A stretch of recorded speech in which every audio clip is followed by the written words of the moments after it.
남편은 처음엔 그냥 반대하기만 하더니 결국 저 몰래 이복 동생한테 연락을 했더라고요. 죄송하지만 저희가 아직 아이도 없는 상태라서 나중에 임신 생각하면 지금 간이식은 위험할 수 있어요. 저도 마음이 아프지만 저는 절대 반대입니다. 그렇게 통화가 끝나고 첫째 이복 동생은 그 이야기를 주변 사람들에게 했는지 그때부터 이복 동생뿐만 아니라 20년간 있는 줄도 몰랐던 외가 쪽 친척들이 남편한테 연락을 하기 시작하더라고요. 아무리 그래도 사람을 살릴 수 있으면 살려야 하는 거 아닌가? 어떻게 그렇게 생각이 짧은가? 왕래가 없었어도 따지고 보면 자네 장모인데 어떻게 그런 생각을 하는가? 다시 생각해보게. 그동안 연락을 못했던 거지 이제라도 가족이 될 수 있어요. 이렇게 장모님 보내면 마음이 편할 것 같아요. 하지만 남편은 절대 불가하다고 이야기를 하더라고요. 그리고 얼마 안 있어 한밤중에 연락이 왔어요. 첫째 이복 동생이었어요. 제발 엄마 좀 살려주세요. 제발 부탁드려요, 언니. 이러다가 엄마 돌아가시면 어떡해요? 그날 밤 한숨도 자지 못하고 고민하다가 결국 다음날 엄마를 찾아갔어요. 설거지할 때, 운전할 때 듣는 고품격 토크쇼 서른톡TV에 오신 걸 환영합니다. 오늘 이야기는 자신의 고민을 쓰는 한 사이트에 올라온 사연입니다. 20년 동안 연락이 되지 않았던 엄마가 갑자기 연락이 와 간이식을 해달라고 했다는데요. 엄마 없이 자란 글쓴이가 겪은 안타까운 삶과 예상 못한 반전이 있어 분노가 생기는 사연입니다. 늘 그렇듯 인터넷 글을 그대로 올릴 경우 글쓴이 분에게 신뢰가 될 수 있기에 제가 적당히 각색하고 수정한 점 양해 부탁드리겠습니다. 그럼 본격적인 영상 시작 전 구독과 좋아요 부탁드리고 바로 이야기 시작하겠습니다.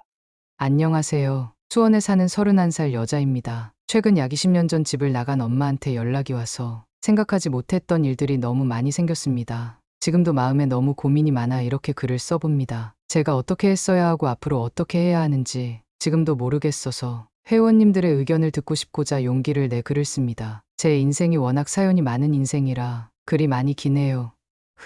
그래도 끝까지 읽어주시길 부탁드릴게요. 저는 이혼가정에서 자랐어요. 11살에 엄마가 집을 나가셨고 아빠 손에서 자랐어요. 벌써 20년이 된 일이지만 엄마가 저를 떠나던 날이 지금도 생생해요. 늘 하던 것처럼 아침밥 먹고 엄마가 제 머리 묶어주시면서 은지야, 엄마가 일이 있어서 잠깐 멀리 다녀와야 할 것 같아. 엄마 금방 올 테니까 아빠 말 잘 듣고 말썽 피우지 말고 잘 지내고 있어야 해, 알겠지?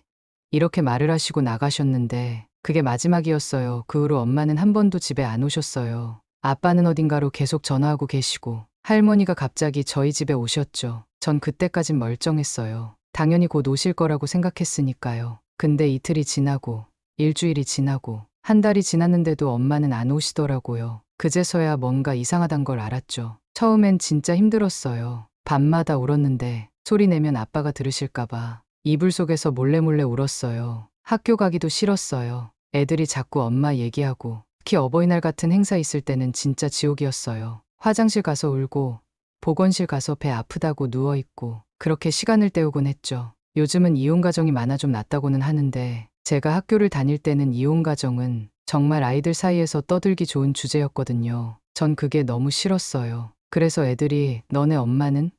이러면 대답하기 진짜 곤란했어요. 그냥 멀리 가셨어. 이러고 말았어요. 뭐라고 해야 하나. 우리 엄마는 나 버리고 가셨어. 이러기도 웃기고 그냥 얼렁뚱땅 넘기는 게 편했어요. 엄마 정말 많이 보고 싶었는데 어느새 엄마 얼굴이 잘 기억 안 나더라고요.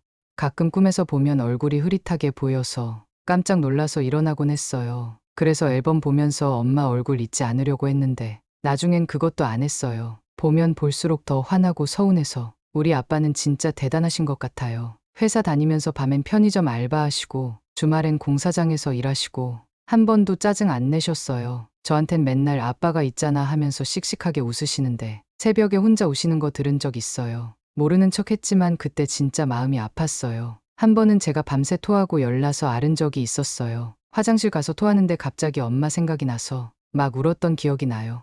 다른 애들은 아프면 엄마가 머리 쓰다듬어주고 미역국도 끓여주고 그러는데 저는 혼자 알아야 했으니까요. 그때 진짜 원망스러웠어요. 대체 뭐가 문제였는지, 내가 뭘 잘못했는지. 20년이에요. 20년 동안 전화 한 통 없었어요. 설날에도, 추석에도, 제 생일에도. 한동안은 매일 기다렸어요. 문소리만 나도 혹시 엄마가 오시나 막 심장이 쿵쾅거렸는데 나중엔 그런 제가 한심하게 느껴져서 그냥 포기했어요. 중고등학교 때는 공부밖에 안 했어요. 1등 놓친 적 없어요. 어떻게든 서울에 있는 좋은 학교에 가고 싶었거든요. 그러면 혹시 엄마가 후회하실까봐 우리 딸 이렇게 잘 컸네 이런 생각이라도 하실까봐. 지금 생각하면 좀 바보 같죠? 20살에 목표하던 서울에 있는 대학에 붙었어요. 아빠가 얼마나 좋아하시던지. 그러다 문득 엄마한테도 자랑하고 싶더라고요. 그래서 가족관계 증명서를 떼봤는데 땅이 꺼지는 느낌이 들 정도로 충격적인 사실을 알게 되었어요. 엄마는 그때 저를 버리고 떠난 다음에 재혼하셨더라고요. 그리고 엄마 밑으로 아이가 3명이나 있더라고요. 그 중에 제일 충격이었던 건 첫째 아이의 생년월일을 보니 저보다 2살이 어리더라고요. 진짜 그 순간 머리가 하얘졌어요. 지금까지 느껴본 배신감 중에 최악이었던 것 같아요. 이게 말이 되나 싶었어요. 전 학교를 다니는 동안 끝없이 엄마를 그리워했는데 엄마는 새 가정 꾸리고 행복하게 사셨다니 그럼 난 뭐였지? 실수였나? 아니면 그냥 버려도 될 만큼 가치 없는 존재였나? 무튼 그런 생각이 들더라고요. 그래서 더 찾지 않았어요. 저를 보고 싶어 하지도 않은 것 같고 어차피 이미 새 가정 있으신데 제가 나타나면 민폐일 것 같아서요. 그리고 사실 제일 큰 이유는 두려웠어요. 엄마가 저를 또 거절하면 어쩌지. 이미 한 번 부서진 마음을 2번 부수고 싶진 않았거든요. 그래서 그냥 모른 척 했어요. 대학 생활은 정신없이 지나갔어요. 장학금 받으려고 공부도 열심히 하고 취업 준비도 했고 솔직히 엄마 생각할 시간도 없었던 것 같아요. 뭔가에 집중하고 있으면 덜 아프더라고요. 그래서 더 바쁘게 살았나 봐요. 운이 좋았는지 졸업하자마자 대기업에 취직했어요. 아빠가 얼마나 자랑스러워 하시던지 첫 월급 받아서 아빠 모시고 한우집 갔던 날 아빠가 술 한잔 하시면서 우시더라고요. 은지야, 아빠가 널 키우면서 힘들 때도 있었는데 이렇게 잘 자라줘서 고맙다. 이러시는데 저도 울었어요. 회사에서 지금 남편을 만났어요. 처음엔 그냥 평범한 직장 동료였고 유머러스한 사람이라는 정도만 알았었어요. 그런데 어느 날 야근할 때 제가 힘들어 보였는지 따뜻한 아메리카노 한 잔을 책상에 놓고 가더라고요. 그때부터였나. 이 사람 속마음이 참 따뜻하다고 생각했던 게 연애할 때 제일 좋았던 건 제 이야기를 다 들어줬다는 거예요. 엄마 얘기할 때도 그냥 조용히 듣더니 많이 힘들었겠다라고 말해줬어요. 위로도 조언도 아닌 그냥 이해한다는 말. 그게 너무 좋았어요. 그렇게 2년 정도 만나고 저희는 결혼을 약속했어요. 결혼 준비하면서 제일 마음 아팠던 건 웨딩드레스 입어보러 갔을 때예요. 다른 신부들은 다 엄마랑 같이 오시더라고요. 저는 혼자, 아니, 친구가 같이 가긴 했는데 그래도 엄마가 있었으면 좋았을 텐데 이런 생각 들더라고요. 결혼식 날, 그날 일은 아직도 생생해요. 아침부터 메이크업하고 드레스 입고 다들 예쁘다고 했는데 왠지 마음 한구석이 허전하더라고요. 하객들 맞이하면서도 자꾸 문 쪽을 보게 됐어요. 엄마가 올까봐 아니면 와서 축하해 주시면 좋을 텐데 이런 생각? 식이 끝나고 피로연 시작할 때였어요. 하객분들에게 인사를 하고 있는데 복도에서 갑자기 시끄러운 소리가 들리더라고요. 아빠가 누군가랑 말다툼을 하시는 것 같았거든요. 무슨 일인가 싶어 신랑이랑 같이 가보려고 했는데 아빠가 먼저 그 사람을 데리고 밖으로 나가시더라고요. 근데 느낌이 너무 이상했어요. 뭔가 익숙한 것도 같고 아닌 것도 같은 정말 말로 표현 못할 묘한 느낌이었어요. 하지만 워낙 정신이 없다 보니 금방 잊고 하객들과 인사하며 그렇게 결혼식은 끝이 났어요. 신혼여행은 괌으로 갔어요. 5일 동안 정말 행복했죠. 돌아와서 새 집에서 신혼생활 시작하고 이제 좀 안정을 찾나 했는데 그 일이 자꾸 신경 쓰이는 거예요. 그래서 결국 아빠한테 여쭤봤어요. 아빠, 그때 그 여자분 누구였어요? 아빠가 한참을 말씀을 못 하시더니 은지야, 그게 사실은 그 사람이 네 엄마였다. 순간 귀가 이명이 오는 것 같았어요. 엄마라고요? 내 결혼식에 찾아온 그 사람이 엄마라고요? 아빠는 아마 엄마가 친척 중 한 명한테 결혼 소식을 들은 것 같다고 하시더라고요. 어느 날 엄마한테 전화가 와서 결혼식장이 어디냐고 물으셨다는데 아빠는 엄마가 결혼식장에 오는 게 너무 싫었다고 그래서 알려주지 않았는데 엄마가 찾아왔다고 하시더라고요. 그리고 아빠한테 따지셨대요. 아무리 이혼했어도 딸이 결혼하는데 연락 한 통 없었냐고. 이 이야기를 들으면서 솔직히 어떤 감정이 들어야 할지 모르겠더라고요. 화가 나야 하나? 서운해야 하나? 아니면 그래도 결혼식 날 엄마가 왔었다는 게 위안이 되어야 하나? 아빠는 뭔가 더 말씀하실 것처럼 망설이시더니 그냥 아빠가 이야기를 했어야 했다 미안하다면서 사과하셨어요. 엄마의 연락처를 묻고 싶었는데 사실 저를 키운 건 아빠잖아요. 그런데 지금 와서 엄마를 보겠다고 하면 아빠한테 너무 상처일 것 같아 그냥 묻지 않고 그 일은 잊기로 했어요. 그렇게 결혼하고 1년, 나름 평화로운 신혼생활을 보내고 있었어요. 가끔 결혼식 날 있었던 일이 떠오르긴 했지만 일부러 생각하지 않으려고 했달까. 그냥 그러려니 하고 살았죠. 그러다 어느 날 모르는 번호로 전화가 왔어요. 보통은 모르는 번호는 안 받는데 그날따라 왜 받았는지 지금 생각해보면 운명이었나 봐요. 저기, 혹시 김은지 씨 핸드폰 맞으신가요? 조심스러운 목소리였어요. 네, 맞는데요. 안녕하세요. 저는 박연자 씨의 딸, 최정인이에요. 순간 심장이 멎는 것 같더라고요. 박연자는 엄마의 이름이었고 자기를 엄마의 딸이라고 소개하더라고요. 그때 알았어요. 가족관계증명서에 나와 있던 엄마가 재혼해서 낳은 자식들 중 하나라는 걸. 미리 연락드렸어야 했는데 죄송해요. 사실 연락처도 몰랐고 신뢰가 될 수도 있을 것 같아 연락을 못 드렸어요. 아니에요. 그런데 무슨 일이시죠? 저 그게 갑자기 이런 말씀 드리는 게 정말 죄송한데요. 언니 좀 만나 뵙고 싶은데 혹시 괜찮으실까요? 이복 동생의 목소리가 떨리더라고요. 솔직히 망설여졌어요. 근데 이상하게 마음 한구석에서 만나보고 싶다는 생각이 들어 다음날 퇴근 후에 강남의 한 카페에서 만났어요. 핏줄이라는 게 그렇더라고요. 분명 처음 만나는 사람인데 처음 만난 것 같지 않은 느낌이 들었어요. 뭐랄까 본능적으로 끌린다고 해야 하나. 인사를 하기도 전에 저 사람이 내 이복 동생이구나 라는 생각이 들더라고요.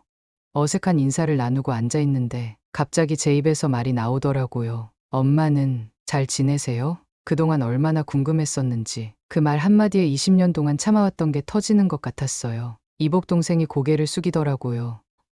언니, 사실 엄마가 아프세요. 알코올성 간경화에 걸리셨어요. 순간 혹시 엄마가 나를 버리고 마음이 아파서 술을 많이 드셨나? 그래서 더 늦기 전에 이복 동생을 시켜서 나를 대신 만나기로 했나? 어린아이 같지만 그런 생각이 들더라고요.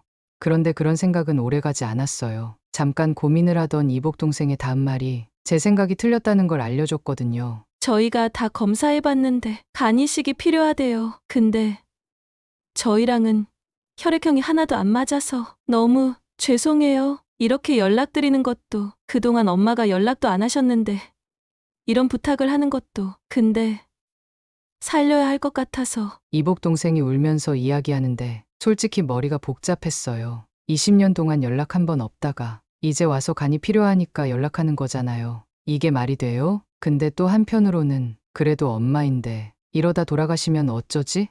마지막으로 한 번 보는 것도 없이. 엄마 혈액형이 어떻게 되시죠? A형이세요. 저랑 똑같은 혈액형이더라고요. 알겠어요. 일단 검사는 해볼게요. 제 입에서 이 말이 나올 줄은 저도 몰랐어요. 남편한테는 아직 말도 안 했는데 그리고 얼마 안 있어 간이식 검사 결과가 나왔어요. 적합이라고 하더라고요. 첫째 이복 동생한테 결과를 말했을 때 울면서 엄마 한번 만나지 않겠냐고 하더라고요. 그리고 20년 만에 엄마를 다시 봤어요. 순간 심장이 쿵 하더라고요. 그 목소리, 그 눈빛. 아무리 세월이 흘렀어도 바로 알겠더라고요. 내 몸속 어딘가에 각인된 것처럼. 근데 동시에 저를 버리고 새로운 가정을 꾸린 엄마가 너무 어색했어요. 왜 이렇게 복잡한지. 가슴 한구석이 뭉클한데 또 다른 한구석은 너무 서운하고 말로는 표현 못할 복잡한 감정이 들더라고요. 은지야, 미안해. 엄마가 울면서 제 손을 잡으시는데 그 손길이 낯설면서도 또 익숙하고 어렸을 때 아프다고 하면 이마 만져주시던 그 손길. 근데 지금은 그 손이 다른 아이들을 키웠다고 생각하니까 마음이 또 복잡해지더라고요. 엄마는 간이식에 그날 간이식에 관한 이야기는 안 했어요. 그냥 계속 울면서 미안하다고만 하시더라고요. 엄마를 만나면 할 말이 많았는데 그때는 왜인지 아무 말도 못하고 그냥 울다가 왔네요. 그렇게 집으로 돌아와 남편에게 간이식 이야기를 했어요. 당연히 남편은 엄청 화를 내더라고요. 여보, 지금 정신이 있는 거야? 아직 우리 애기도 없는데 간이식하면 임신하기 힘들어질 수도 있다고. 20년 동안 한 번도 찾아오지 않은 사람한테 왜 내 몸을 망치면서 희생을 하려고 해? 남편 말이 맞아요. 솔직히 저도 알아요. 근데 모르겠어요. 그래도 내 몸에서 나를 낳아준 사람인데 이대로 돌아가시게 두면 평생 후회할 것 같은 기분이 들어서 한동안 혼자 많이 울었어요. 11살 때처럼. 그때는 엄마가 보고 싶어서 울었는데 엄마를 마주하고도 울고 있네요. 그때나 지금이나 답은 없는 것 같아요. 남편은 처음엔 그냥 반대하기만 하더니 결국 저 몰래 이복 동생한테 연락을 했더라고요. 죄송하지만 저희가 아직 아이도 없는 상태라서 나중에 임신 생각하면 지금 간이식은 위험할 수 있어요. 저도 마음이 아프지만 저는 절대 반대입니다. 그리고 첫째 이복 동생이 그 이야기를 자기 동생하고 엄마한테 했는지 그때부터 이복 동생뿐만 아니라 20년간 있는 줄도 몰랐던 외가 쪽 친척들이 남편한테 연락을 하기 시작하더라고요. 아무리 그래도 사람을 살릴 수 있으면 살려야 하는 거 아닌가? 어떻게 그렇게 생각이 짧은가? 왕래가 없었어도 따지고 보면 자네 장모인데 어떻게 그런 생각을 하는가? 다시 생각해보게. 그동안 연락을 못했던 거지 이제라도 가족이 될 수 있어요. 이렇게 장모님 보내면 마음이 편할 것 같아요. 하지만 남편은 절대 불가하다고 이야기를 하더라고요. 그리고 얼마 안 있어 한밤중에 연락이 왔어요. 첫째 이복 동생이었어요. 언니, 제발 엄마 좀 살려주세요. 제발 부탁드려요, 언니. 이러다가 엄마 돌아가시면 어떡해요? 그날 밤 한숨도 자지 못하고 고민하다가 결국 다음날 엄마를 찾아갔어요. 병원에 가니 엄마는 진료를 받으러 갔는지 병실에 안 계시더라고요. 한참을 기다리며 있는데 문득 웬 지갑이 눈에 띄더라고요. 처음에는 신경을 안 썼는데 저게 엄마 지갑이라면 엄마는 지갑에 뭘 넣고 다녔을까라는 생각이 들더라고요. 솔직히 혹시 나 어릴 적 사진이라도 넣어놨을까? 라는 생각도 들었고요. 그래서 그러면 안 되는 걸 알지만 지갑을 열어봤는데 엄마 게 아니고 첫째 이복 동생 지갑이더라고요. 깜짝 놀래서 제자리에 갖다 놓으려는데 순간 지갑에 있던 헌혈증서 카드가 보이더라고요. 이복 동생은 무슨 혈액형일까? 궁금해서 그 카드를 열어봤는데 A형이더라고요. 저랑 똑같은. 저한테는 분명 혈액형이 안 맞아서 간이식을 못한다고 했는데 이게 뭐지라는 생각을 하고 있을 때 첫째가 병실로 오더라고요. 언니 언제 오셨어요? 먼저 연락을 주시지. 오늘 엄마 검사 받으시는 날이라 만나려면 오래 기다리셔야 하는데. 저는 알겠다고 다음에 연락하고 오겠다고 이야기를 했어요. 그런데 아무래도 느낌이 이상해서 용기를 내 이야기했어요. 정인 씨, 그때 혈액형이 안 맞아서 간이식을 못한다고 말했었죠. 네, 맞아요. 저도 그렇고 동생들도 혈액형이 전부 B형이에요. 그때 의심이 확신이 되더라고요. 정인 씨, 그럼 검사 결과 지금 나한테 보여줄 수 있어요? 네? 갑자기 왜? 나 더 이상 묻지 않을게요. 나한테 거짓말한 거 있어요? 순간 첫째 이복 동생의 표정이 이상해지고 말이 없어지더라고요. 그리고 한참을 아무 말 없이 서 있더니 제가 언니한테 갑자기 너무 무리한 요구를 한 것 같아요. 죄송해요. 간이식은 그냥 잊어주세요. 저희가 알아서 할게요. 그때 갑자기 화가 났어요. 간이식 저 말고도 할 수 있었죠? 아니에요. 무슨 말씀을 그렇게 하세요? 갑자기 왜 그러세요, 언니? 갑자기 이상해지는 첫째 동생의 태도에 저는 너무 충격을 받았어요. 그렇게 대화를 어영부영 마무리하고 집으로 오는데 갑자기 눈물이 쏟아지더라고요. 잠깐이나마 내 혈육을 만났다는 것에 저도 모르게 기대를 했었나 봐요.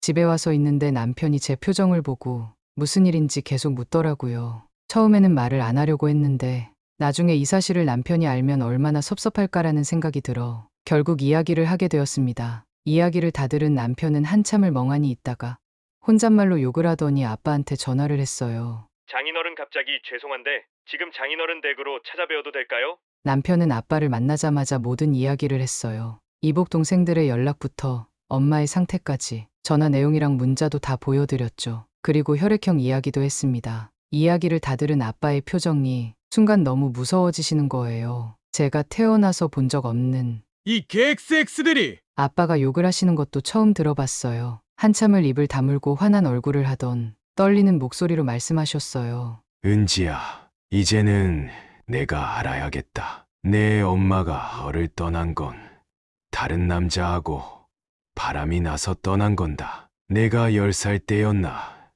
동창회에서 만난 옛날 첫사랑하고 바람이 났다. 내가 늦게 알았지. 넌 그때 뭣도 모르고 학교 다니고.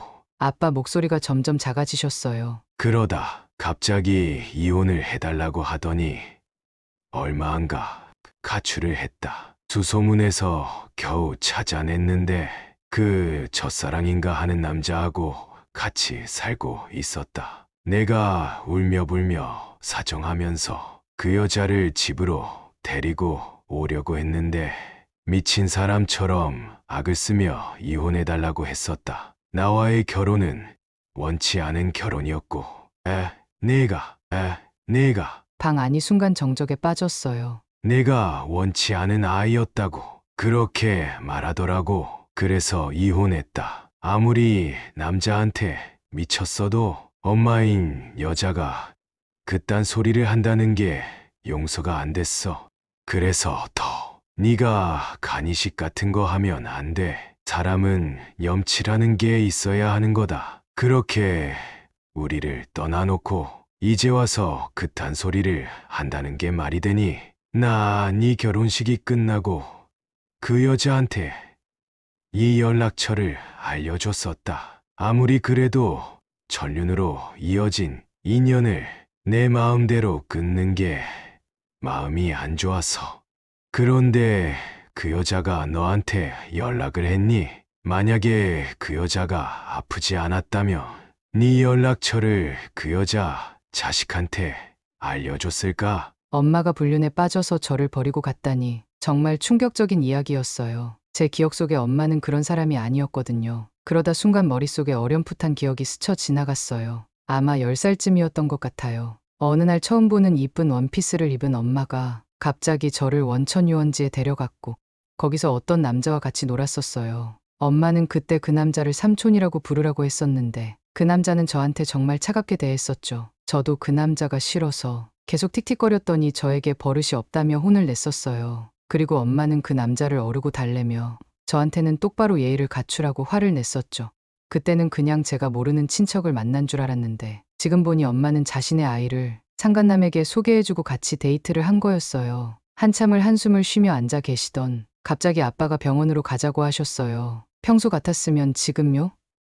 하고 물어봤을 텐데 아빠 표정이 너무 무서워서 아무 말도 못했어요. 그냥 조용히 차에 탔죠. 차 안은 내내 침묵이었어요. 라디오도 안 켜고 창밖만 보면서 달렸어요. 남편이 운전을 해서 아빠와 뒷좌석에 같이 앉았는데 가만 보니 아빠 손이 떨리시더라고요. 그런 아빠를 처음 봤어요. 숨소리도 거치시고 가끔 저를 보며 뭔가 말을 하려다가 마시더라고요.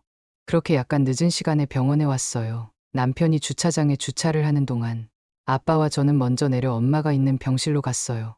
병원 로비를 지나가는데 늦은 시간이라 그런지 사람들이 없었는데 때마침 첫째 이복 동생이 어떤 두 사람하고 앉아서 이야기를 하고 있었어요. 내 나이 또래에 처음 보는 얼굴들이었는데 보자마자 알겠더라고요. 이복 동생들이었어요. 말로는 표현 못하겠지만 어딘가 저를 닮은 남자 한 명, 그리고 제일 어려 보이는 여자아이는 제가 어릴 때 찍은 사진이랑 비슷하다고 해야 하나. 첫째 이복 동생은 저를 보고 자리에서 일어났어요. 그리고 제 옆에 아빠를 보고 뭔가 말을 하려는데 아빠는 그 모습을 보고도 그냥 쌩하니 지나가셨어요. 엘리베이터를 타는데 다리가 덜덜 떨렸어요. 무슨 일이 벌어질지는 모르겠지만 뭔가 크게 터질 것 같은 예감이 들었거든요. 병실 문을 열자 엄마가 보였어요. 침대에 기대 앉아 계셨는데 안색이 안 좋아 보였어요. 아빠를 보시더니 잠깐 놀라는 듯 하다가 이내 체념한 듯한 표정을 지으셨어요. 마치 올 게 왔구나 하는 것처럼. 아빠는 그런 엄마를 보며 자기 감정을 최대한 억누르시며 엄마에게 하셨어요.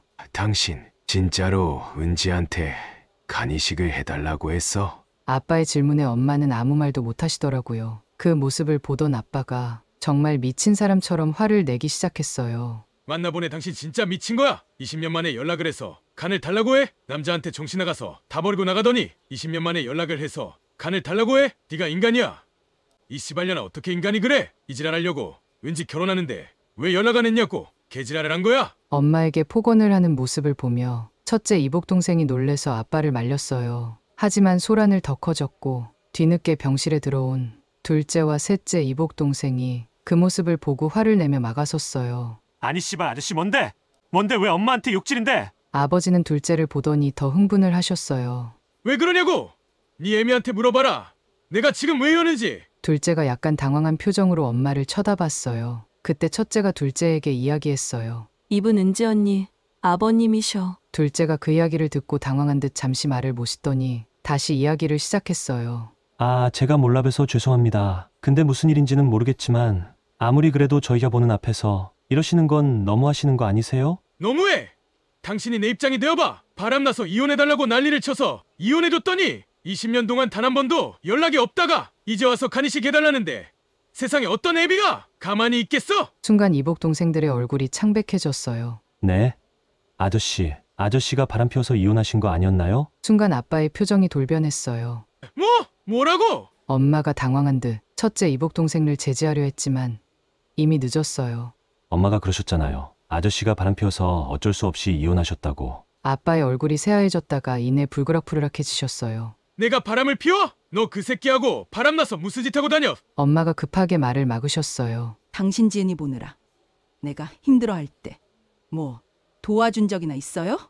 맨날 일이나 하고 집안에는 관심도 없어.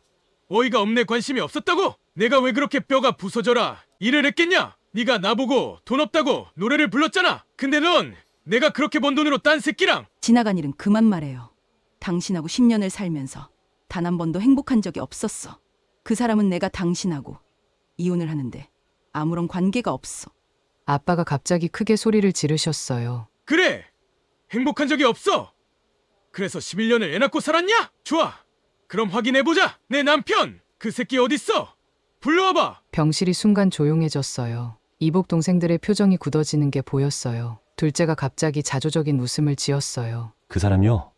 8년 전에 또 다른 여자랑 바람나서 새살림 차렸어요. 우리도 버리고. 엄마가 그 말을 듣자 침통한 표정으로 아빠와 저를 번갈아 보셨어요. 뭔가 말씀하시려는 것 같았는데 차마 입이 안 떨어지시는 것 같았어요. 아빠가 비웃음을 지으셨어요. 이야, 진짜 끼리끼리 결혼했네. 아빠 목소리에 분노가 가득했어요. 주먹을 꽉 쥐시더니 벽을 치실 것 같았어요. 그때 간호사가 병원 보안 요원과 들어왔어요. 병실에서 이렇게 소란 피우시면 안 됩니다. 빨리 나가주세요. 아빠를 밖으로 데리고 나가려는데 아빠가 문 앞에서 돌아보시더니 마지막 한마디를 하셨어요. 네 큰딸 간이식 적합 판정 나온 거 알고 있어? 남의 딸한테 간달라고 하지 말고 네 딸한테 받아. 엄마의 얼굴이 순식간에 창백해졌어요. 큰언니를 바라보는 눈빛이 너무 큰 충격을 받으신 것 같았어요. 그저 멍하니 앉아 계시기만 했죠. 우리도 그렇게 밖으로 나왔어요. 복도에서는 아무도 말을 못하겠더라고요. 이복 동생들은 넋이 빠진 채로 우리를 따라 나왔다가 멍하니 서로를 보더라고요. 그렇게 병원에서 나와 남편을 만났어요. 남편은 병원 오실이 어디인지를 몰라 계속 전화했었는데 너무 상황이 난리였어서 나중에야 전화가 온 걸 알았네요. 아빠는 저희 보고 먼저 집으로 가라고 하시더라고요. 같이 가시자고 하셨는데 아버지 어깨가 덜덜 떨리는 걸 봤어요. 그렇게나 모든 일에 낙천적이시고 강인했던 아빠의 처음 보는 모습에 저도 눈물이 멈추질 않았어요. 20년 동안 무슨 마음으로 사셨던 건지 상상도 못하겠더라고요. 저는 아빠를 꼭 안아드렸고 아빠는 떨리는 목소리로 내 딸 잘 커줘서 너무 고마워하시더라고요.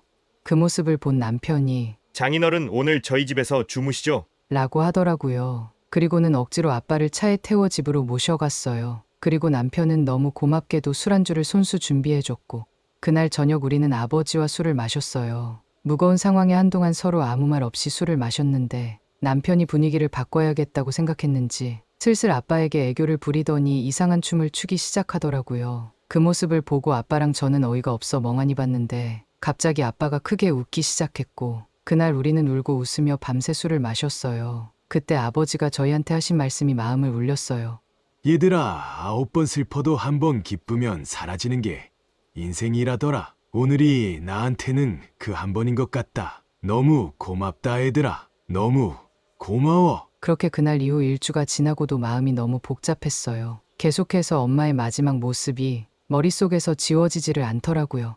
저도 제가 이해가 안 갔지만 그게 핏줄인 것 같더라고요. 집에서 이런저런 생각을 하다가 제 추억 상자를 열었어요. 거기엔 제가 중학교 1학년부터 고등학교 3학년까지 쓴 일기장들이 가지런히 놓여 있었어요. 먼지를 털어내며 한 권 한 권 펼쳐보는데 가슴이 먹먹해졌어요. 엄마, 오늘 중간고사 성적표 받았어요. 전교 1등이에요. 아빠는 좋아하시는데 저는 자꾸 엄마 생각이 나요. 중1 때 쓴 일기예요. 첫 장부터 울컥했어요. 엄마, 오늘 친구네 집에 갔다가 울었어요.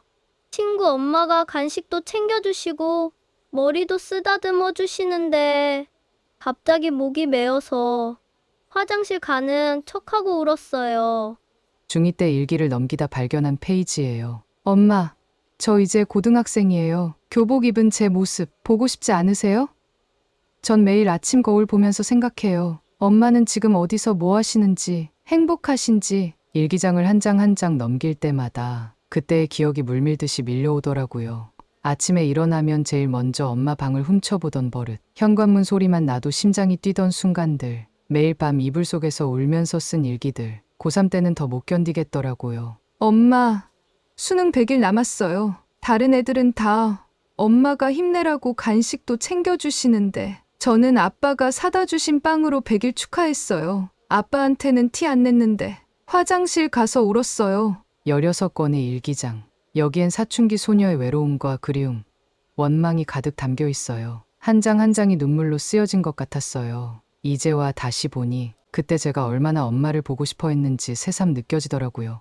그렇게 한참을 일기를 보다 문득 이 일기장들을 엄마한테 보여드리고 싶다는 생각이 들더라고요. 제가 그동안 어떻게 자랐는지, 얼마나 엄마를 그리워했는지 일기장들을 상자에 담으면서도 마음이 복잡했어요. 이걸 보시면 엄마는 어떤 표정을 지으실까? 자기가 버리고 간 11살 딸이 이런 마음으로 자랐다는 걸 알면 병원으로 가는 버스 안에서 창밖을 바라봤어요. 가을 비가 조금씩 내리고 있었어요. 한 정거장 지날 때마다 심장이 더 빠르게 뛰었어요. 괜찮을까? 이런 생각도 들고 그래도 이제는 모든 걸 내려놓고 싶었어요. 병원에 도착했을 때는 이미 오후 면회 시간이 거의 끝나가고 있었어요. 복도를 걸으면서 문득 저보다 2년 늦게 태어난 이복 동생들 생각이 났어요. 제가 9살 때 엄마는 이미 새 아기를 가지고 계셨던 거네요. 그런 생각을 하니 또 마음이 복잡해져요. 엘리베이터를 타고 올라가면서 가방 속의 일기장들이 묵직하게 느껴졌어요. 이 안에 담긴 제 어린 시절의 무게, 그리고 이 일기장들을 건네면서 이 무게에서 벗어날 수 있기를 바랬어요. 병실 문 앞에 섰을 때 잠깐 망설여졌어요. 그래도 이제는 해야 할 것 같았어요. 조용히 문을 열었는데 엄마는 그 사이에 퇴원을 했는지 침대에 아무것도 없더라고요. 순간 당황해서 간호사한테 엄마가 퇴원을 했는지 물어보려고 나가는데 웬 아주머니가 저를 부르시더라고요. 저기, 혹시 그때 그 처자 맞죠?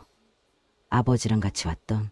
네, 맞아요. 누구시죠? 난 같은 옷을 쓰는 사람이에요. 저번에 난리가 났을 때도 있었어요. 아, 그러셨군요. 그때는 죄송했어요. 경황이 없었어서 주변의 환자분들께 사과도 못 드리고 나왔네요. 아주머니는 잠시 망설이시더니 이야기를 시작하셨어요. 아니에요. 사실 이런 말씀 드리기가 조심스러운데 그날 본의 아니게 그쪽 사정을 다 듣게 되었는데 내가 너무 마음이 아파서요. 그냥 알고만 있으라고요. 아주머니의 목소리가 떨렸어요. 두 분이 가시고 한동안 난리가 났었어요. 처음에는 둘째가 들어와서 난리를 피웠어요. 자기들이 그렇게 태어난 거라는 걸 알고는 완전히 미쳐버린 것 같았어요. 문도 부수고 병실 물건도 다 집어던지고 셋째는 그저 구석에 앉아서 멍하니 눈물만 흘리면서 있고요. 그렇게 난리를 피우더니 둘째가 갑자기 전화를 걸더라고요.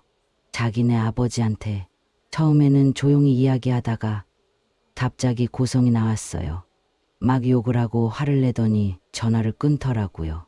아주머니는 잠시 숨을 고르셨어요. 그러더니 둘째가 갑자기 나가버렸는데 나중에 들으니까 아버지를 찾아가서 크게 싸웠다나 경찰서까지 갔다고 하더라고요.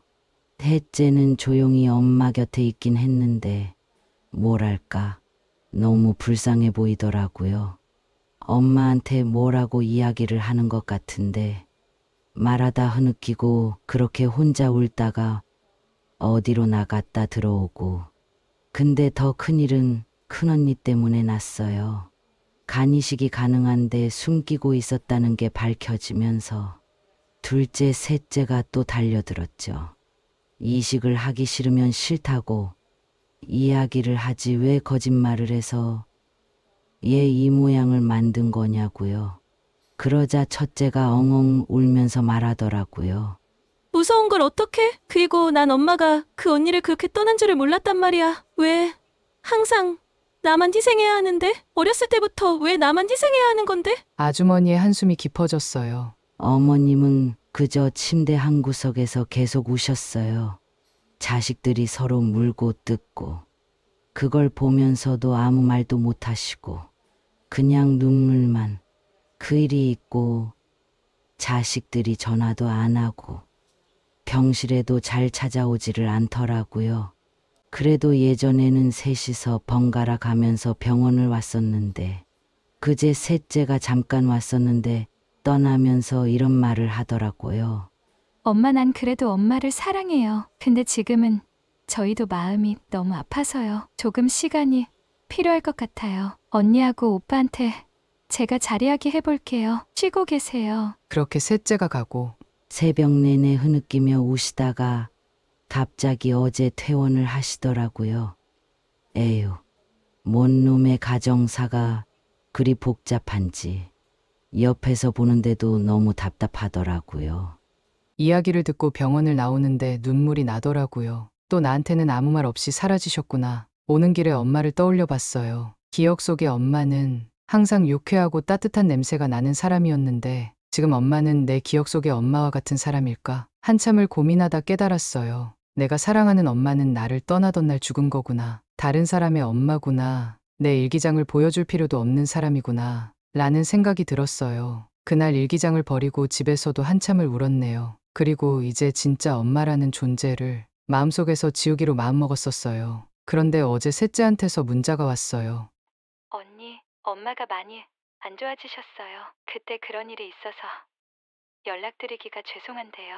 그래도 말씀은 드려야 할 것 같아서요. 손가락이 떨려서 한참을 휴대폰만 바라봤어요. 얼마 전까지만 해도 엄마를 완전히 잊기로 마음먹었는데 이 한 줄에 모든 게 무너져 버리는 것 같았어요. 가봐야 하나, 가지 말아야 하나, 밤새 뒤척이다 결국 잠도 못 잤어요. 문득 그날 병실에서 본 엄마 얼굴이 떠올랐어요. 마지막으로 봤을 때도 많이 야위셨는데 지금은 얼마나 더 안 좋아지셨을까. 간이식만 해줬어도 이런 생각이 드는 순간 또 제 자신이 미워졌어요. 늘 이랬거든요. 미워해야 할 때도 등을 돌려야 할 때도 자꾸만 마음이 약해졌어요. 나중에 혹시 엄마가 돌아가시면 후회하지 않을까 이 생각이 드니까 가슴이 너무 아팠어요. 11살 때 엄마가 떠나고 20년 동안 저는 매일 기다렸어요. 현관문만 열리면 혹시나 하고 전화만 울리면 혹시나 하고 그런데 이제 와서 엄마가 먼저 떠나실지도 모른다고 생각하니 머릿속이 너무 복잡해요. 그때 못다 한 이야기, 하고 싶은 말들, 보여주고 싶었던 일기장. 이제는 정말 기회가 없을지도 모른다는 생각이 드니까 남편은 당신이 하고 싶은 대로 해라고 하는데 솔직히 저도 제가 뭘 원하는지 모르겠어요. 가서 마지막 인사라도 해야 할까요? 아니면 그냥 이대로가 좋을까요? 간이식을 해줄까요? 아니면 정말 이제는 남이라고 생각하고 잊어야 할까요? 엄마는 저를 버리고 가실 때 이런 고민 하나도 안 하셨을 텐데 제가 이러고 있는 게 바보 같죠? 근데 마지막이라고 생각하니까 자꾸 발걸음이 그쪽으로 향하려고 해요. 저도 제가 답답한 걸 잘 알고 있어요. 그런데 제 마음 한구석에서는 아직도 엄마를 그리워하는 마음이 있나 봐요. 이게 정말 마지막 기회일지도 모르는데 이대로 보내버리면 나중에 정말 후회하지 않을까요? 저는 어떻게 해야 할까요? 오늘 이야기는 여기까지입니다. 엄마에게 버려진 아이가 어떤 마음으로 세상을 사는지 엿볼 수 있는 사연이었습니다. 참 마음이 너무 아팠는데요. 이분의 글에 엄마를 만날 필요 전혀 없다라고 댓글을 쓰신 분들이 정말 많았고 어떤 분들은 이렇게 자꾸 흔들리는 글쓴이분이 답답하다는 이야기도 있었습니다. 반대로 어떤 분들은 나중에 후회하지 않게 찾아가라는 이야기도 있었습니다. 저도 어떻게 해야 할지 고민을 해봤는데 쉽게 답 내리기가 어려웠습니다. 여러분들이라면 어떤 선택을 하셨을까요? 댓글로 함께 소통해보면 좋을 듯 싶습니다. 그럼 구독과 좋아요 부탁드리고 또 흥미로운 영상으로 찾아뵙겠습니다. 감사합니다. 지금까지 서른톡이었습니다.